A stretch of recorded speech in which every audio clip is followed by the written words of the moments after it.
super prazer estar com vocês de novo aqui, depois de algum tempo, né? Voltei aos domingos, ou pelo menos nesse domingo, e é muito bom, porque o clima aqui de domingo é uma delícia, né? Todo mundo alegre, dia bonito, os outros dias também, mas esse é especialmente gostoso. Então, antes de começarmos a falar sobre essa passagem, vamos fazer uma pequena oração, para nos prepararmos para receber o passe, a fluidoterapia pela qual vamos passar na sequência. Então vamos agradecendo ao plano espiritual, a Jesus, nosso Mestre, por esta oportunidade de aqui estarmos reunidos, falando sobre seu Evangelho, sobre suas palavras, refletindo, para que possamos galgar nossa evolução espiritual e, especialmente, nos tornarmos seres humanos melhores. Que assim seja. Bom, gente, a passagem de hoje é uma passagem muito curta e simples de Lucas, que diz o seguinte: nenhum servo pode servir a dois senhores, porque ou há de aborrecer a um e amar ao outro, ou há de entregar-se a um e não fazer caso do outro. Vós não podeis servir a Deus e a Mamon.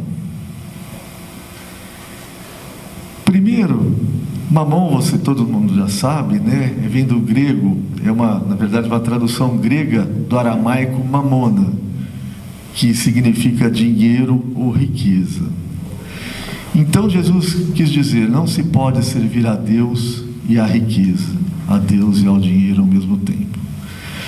Antes de mais nada, nós temos que desmistificar algumas interpretações que fazem sobre essas passagens do Evangelho.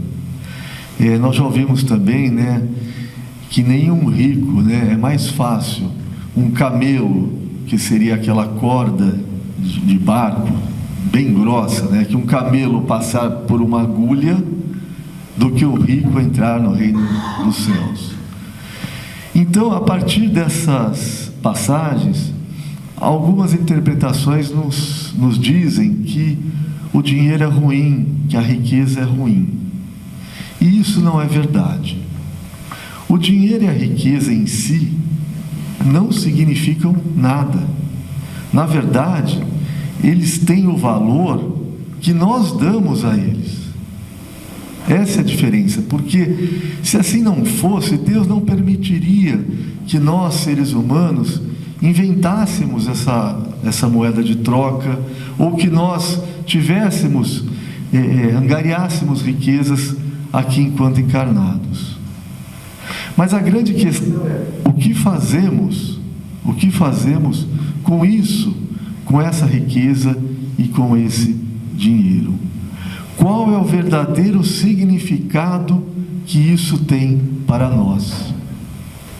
E foi isso que Jesus quis dizer nessas passagens. Porque todos nós aqui somos ricos. Sim, basta olharmos para trás. Basta olharmos para trás, nós vamos ver que nós, graças a Deus, nós temos uma boa situação. Mas isso não quer dizer, então, que todos nós aqui estamos condenados a penas eternas. Não é isso que Jesus quis dizer. O que Ele quis dizer é quais são seus verdadeiros valores. Qual é o significado que você dá para aquilo que você tem, aquilo que você conquistou, com o seu esforço, com o seu trabalho. E aí, um termômetro muito bom é como nós reagimos às nossas perdas materiais, mesmo que mínimas. Como nós reagimos? Talvez esse termômetro, se nós começarmos a pensar nesse termômetro da reação, nós vamos começar a entender o valor que nós estamos dando aos bens materiais. O valor que nós estamos dando, se nós não estamos servindo às riquezas e ao dinheiro, e esquecendo-nos, né, de Deus. Então, essa é a pergunta que Jesus nos faz. Quais são os seus verdadeiros valores? Porque não se pode servir a Deus e ao dinheiro, às riquezas. Todas as provas são difíceis. A riqueza também é uma prova difícil. Eu estou falando aqui da super riqueza, a riqueza fora do padrão. Por quê? Porque ela traz consequências de ordem emocional muito grandes, muitas consequências para essas pessoas. Por quê?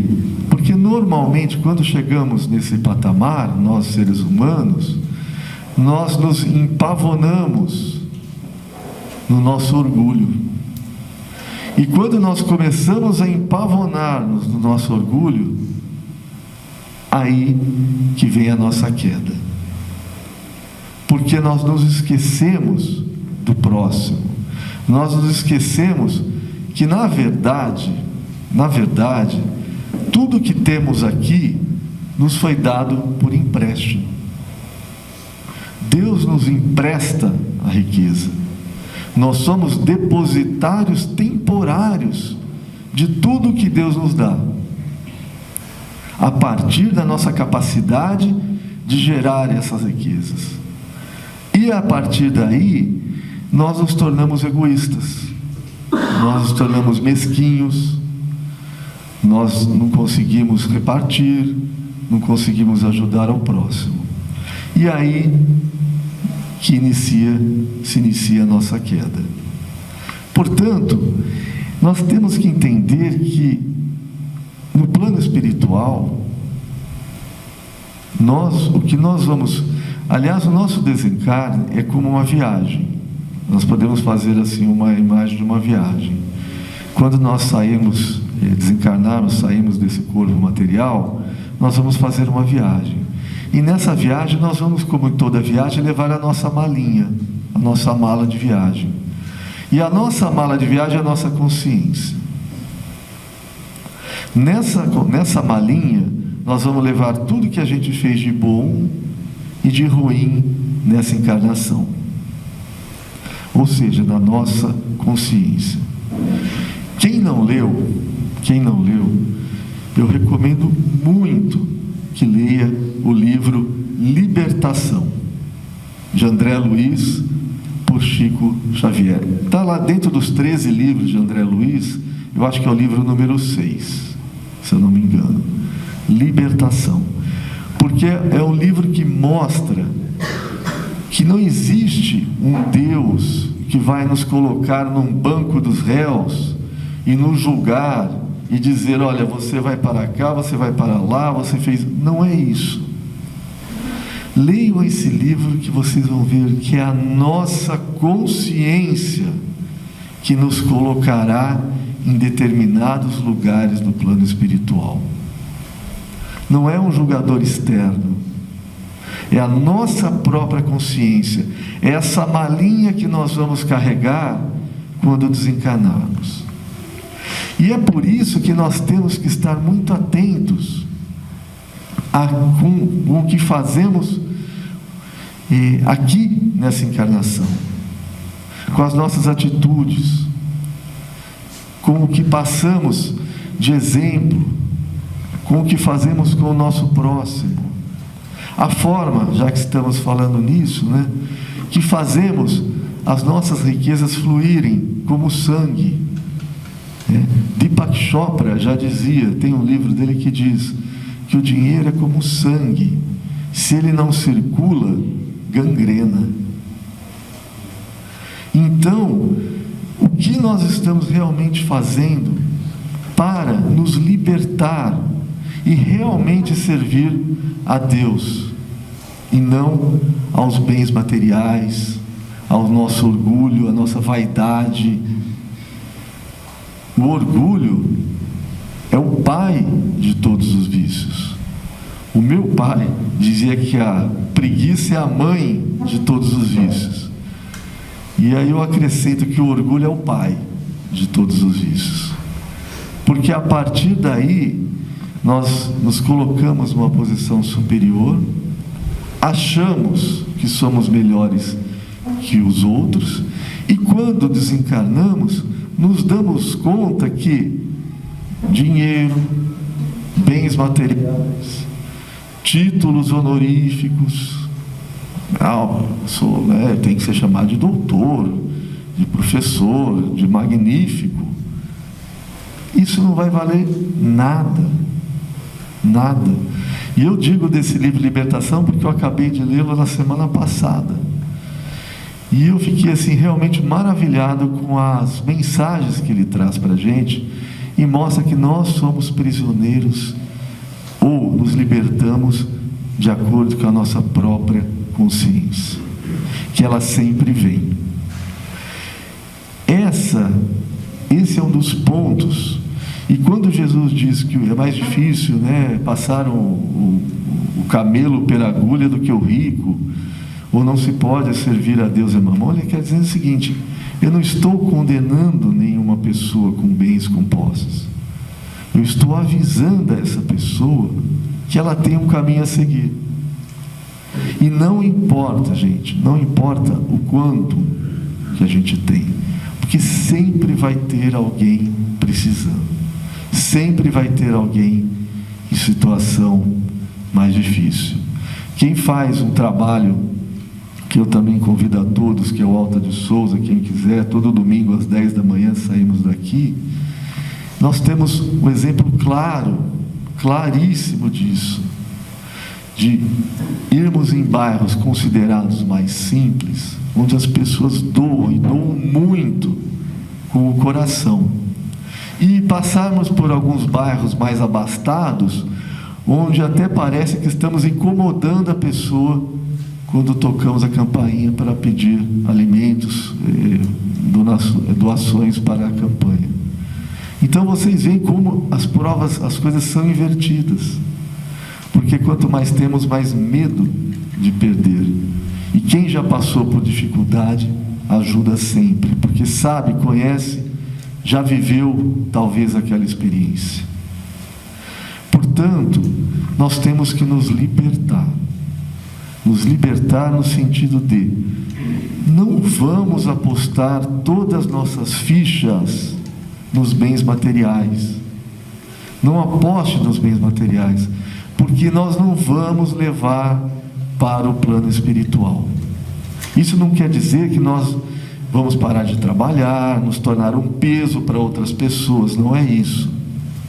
Mas, dentro daquilo que fazemos, podemos continuar trabalhando duro, buscando as nossas conquistas materiais, mas não nos esquecer do próximo, não nos esquecer do outro, que sempre vai estar precisando. Aqui eu trouxe aqui a Agenda Cristã, que tem uma passagem bem bacana que fala um pouquinho sobre isso. E ela diz o seguinte: liberte a sua alma. É o item 37, também obra do Chico, pelo espírito André Luiz. Não se prenda à beleza das formas efêmeras que passam, né? A flor passa breve. Não amontoe preciosidades que pesem na balança do mundo. As correntes de ouro prendem tanto quanto as algemas de bronze. Não se escravize às opiniões da leviandade ou da ignorância. Incitatus, o cavalo de Calígula, podia comer num balde enfeitado de pérolas, mas não deixava por isso de ser um cavalo. Não alimente a avidez da posse. A casa dos numismatas vive repleta de moedas que serviram a milhões e cujos donos já desapareceram. Então, para finalizar, não se aflija pela aquisição de vantagens imediatas na experiência terrestre. Os museus permanecem abarrotados de mantos de reis e de outros cadáveres de vantagens mortas. Essa é a missão que Jesus nos dá. Essa é a mensagem que Ele nos traz no Evangelho de hoje. Gente, vamos continuar trabalhando, vamos continuar fazendo o que fazemos de melhor, mas sem esquecer que existe um próximo, que sempre vai precisar de nós, para não sermos, por nossa consciência, quando desencarnarmos, acusados de sermos depositários infiéis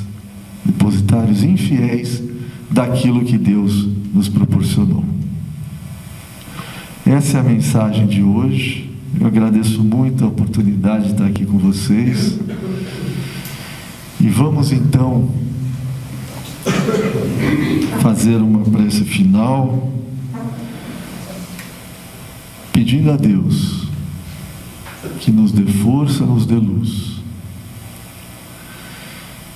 que ilumine e abençoe nossos lares, nossa família, todas as pessoas com quem temos contato e teremos contato no dia de hoje. Que Ele possa entrar em nossa consciência e nos ajudar a sermos melhores a cada dia, a buscarmos na sua luz, no seu exemplo, no seu ensinamento, tudo aquilo que devemos ser e que devemos fazer.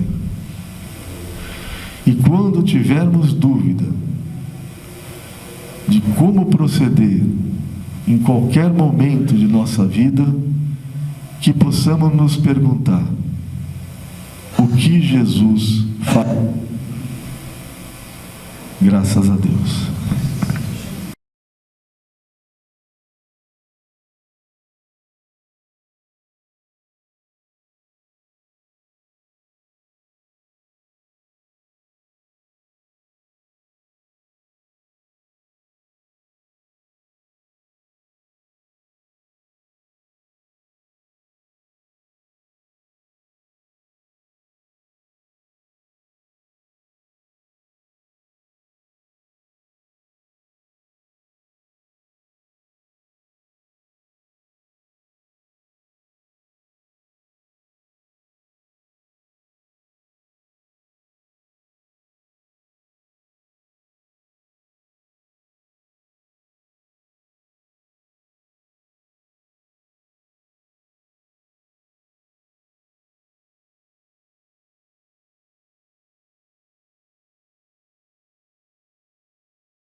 a espiritualidade pode arrecadar aqui, leva para os hospitais, leva para os pronto-socorros. Quanta gente em aflição, quanta gente ainda precisando de cura, não é? E quando a gente tem o corpo nosso saudável, a nossa mente saudável, os bons pensamentos, boas atitudes, a gente produz muito mais coisas. E o magnetismo? Vocês sabem que o nosso corpo físico tem mais de 2 trilhões de moléculas magnetizadas? 2 trilhões. Na hora do passe lá, nós temos o magnetismo. Todos nós, os nossos companheiros e companheiras que se prepararam, estão lá para dar um passe, eles também têm o magnetismo que doam naquele momento do passe e que a espiritualidade aproveita. Ectoplasma, magnetismo, mas os fluidos espirituais fazem coisas que nós nem imaginamos que nos auxiliam. Então é muito importante a gente vir uma vez por semana, tomar um passe, agradecer a Deus por tudo que está sendo feito por nós, por todos aqueles que se interessam pela gente. E vamos estudar a doutrina espírita. Vamos aprender mais. Ainda nós não conseguimos interpretar tudo que Jesus deixou de ensinamento. Entre linhas tem muita coisa para a gente aprender. Nós somos um ponto de luz e de energia. E temos que fazer com que essa energia se envolva e seja boa no nosso lar, no nosso trabalho, na escola, onde a gente for. É caridade. Passei um pouco do tempo. Mas eu espero que esses ensinamentos sirvam para que a gente, saindo daqui, encontrando com aqueles que participam da nossa vida, a gente ter mais compreensão, ser mais afável, ter palavras amáveis, não se zangar, não se contrariar, fazer sempre algo melhor. E nós podemos fazer, tá bom? Então vamos unir os nossos pensamentos, agradecendo a Deus por tudo que tem nos concedido, agradecendo a Jesus, agradecendo pelo Evangelho, agradecendo pela doutrina que nos esclarece, nos ilumina o nosso caminho, e que possamos sempre ter uma palavra amiga, ter os bons pensamentos, ter um bom acolhimento com aqueles que caminham conosco. Que a paz e o amor de Jesus esteja sempre em nossas mentes e em nossos corações. Que assim seja, graças a Deus.